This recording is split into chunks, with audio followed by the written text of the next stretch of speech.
everyone. So today we are going to revise audit of consolidated financial statement. Let's start the topic. Consolidated financial statement includes what? It includes balance sheet, P&L, cash flow statement, statement of change in equity, and any explanatory notes. So I would repeat: balance sheet, P&L, cash flow statement, statement of change in equity, and explanatory notes. According to Section 129, subsection 3 of the Companies Act, it is compulsory, it is mandatory for the company to, while preparing its own financial statement, has to prepare a consolidated financial statement which includes its subsidiary, associate company, and joint venture. So, according to Section 129, subsection 3 of the Companies Act, it is mandatory for a company to include all these components. However, according to Companies Account Rules 2014, if a company who is not required to prepare consolidated financial statement, then it will be sufficient for the company if we comply with the provisions given in the Schedule 3 of the Act, then it will be treated as compliance under the Companies Act. The consolidated financial statement shall also be approved by the Board of Directors before they are signed on behalf of the Board, along with the standalone financial statement, and shall also be laid before the EGM of the company. Now let's see what are the exemptions available. To the companies to whom they are not required to prepare consolidated financial statement. First of all, wholly owned subsidiary or partially owned subsidiary of the company who has intimated in writing that they have no objection, that if their company is not presenting consolidated financial statement, and in case the company securities are not listed in the stock exchange, are not in the process of listing, and also if in their ultimate holding or their intermediate parent company is preparing consolidated financial statement, then only the exemption will be provided to such companies. Now let's talk about the investment entity. An investment entity need not required to present consolidated financial statement. So what is the criteria that when company would be classified as investment entity?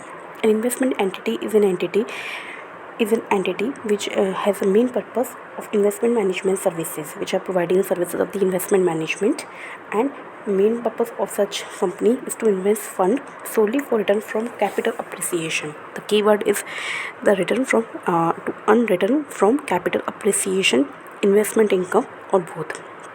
Okay, and which measure the investment on a fair value basis. So we have learned in India's 109 as well, where we have learned that the investment entity carried their investment value at FVTPL method. So these would be called as investment entity. Here remember one thing, that parent of an investment entity shall consolidate all its entity that it control, include those controlled through an investment entity subsidiary, unless the parent itself is an investment entity. So we have to check whether if parent is an investment entity, then no need for CFS. If parent is not an investment entity, if parent is a normal company, then he has to prepare a consolidated financial statement. But if parent is an investment entity, then there is no need to prepare a consolidated financial statement. Now let's move to the responsibility of the parent. What are the responsibility of the parent while preparing the consolidated financial statement? So first of all, identify the components. Second point is that identify reputable segments for segment reporting. Identify related party and their transactions with them. Fourth is that obtain accurate and complete financial information from the component. Fifth is that making appropriate consolidation adjustment. Sixth point is that harmonizing with the accounting policy and accounting framework. And last point is gap conversion if applicable.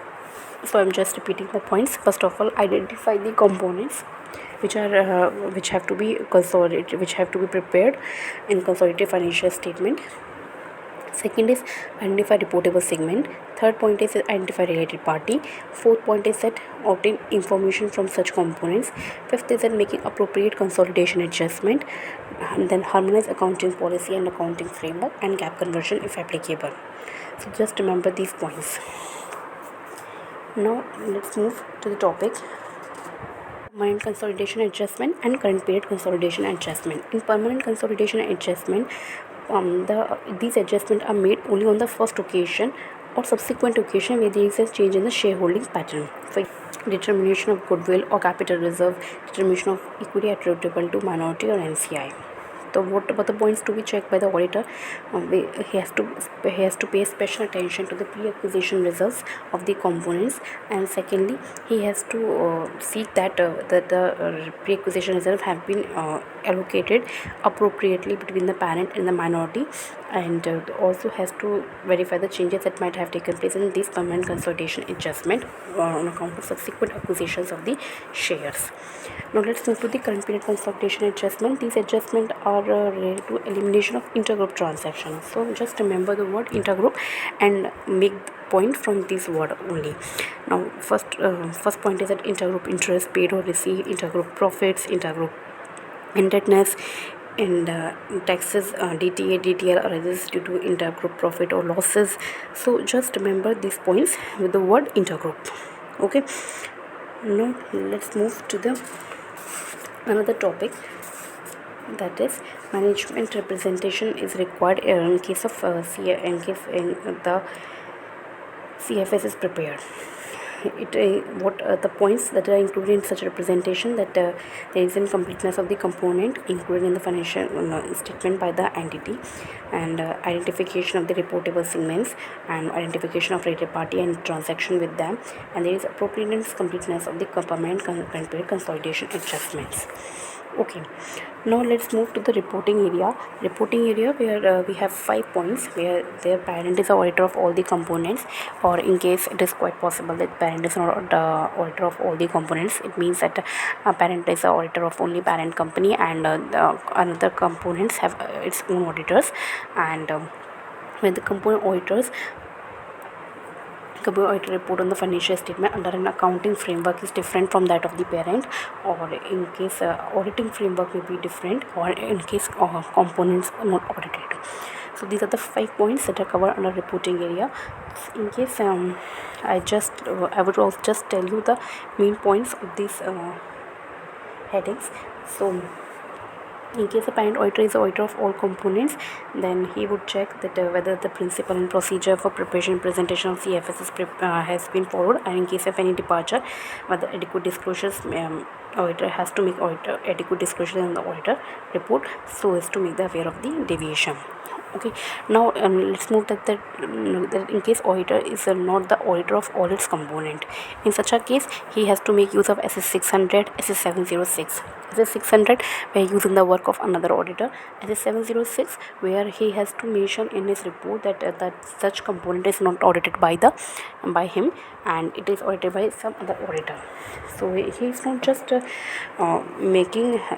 is just revealing the truth that he is not responsible for audit of such component. Okay, now in case accounting framework is different from that of the parent, then he has to